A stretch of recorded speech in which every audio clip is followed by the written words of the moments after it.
You're Big George Foreman, and you've got an appetite for big action that only KO boxing can satisfy. Take on a roster of 15 heavyweight contenders as you go for the World Championship.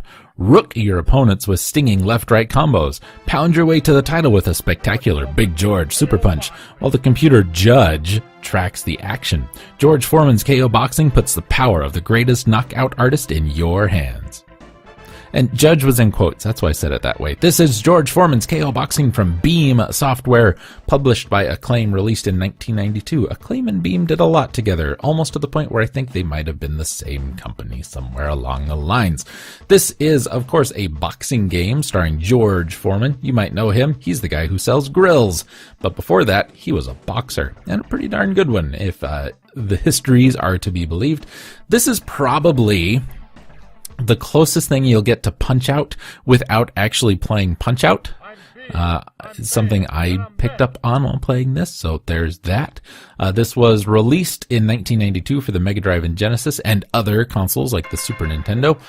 There's a version for the NES and Game Boy as well. It was also later available for the Sega Master System and the Game Gear.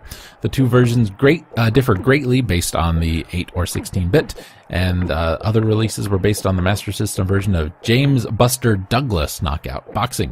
The 16-bit Nintendo versions, we assume the role of George Foreman, who at 43 was pursuing the quest to become the undisputed heavyweight champion of the world by uniting the title belts of 3 fictional boxing circuits. According to this, gameplay is very similar to Punch-Out. I said that. We've got 10 counts, technical knockouts, blah, blah, blah. We win based on a judge's determination at the end of the match if nobody is knocked out by the final round. And mostly that is down to hit percentage, knockdowns, and total damage done.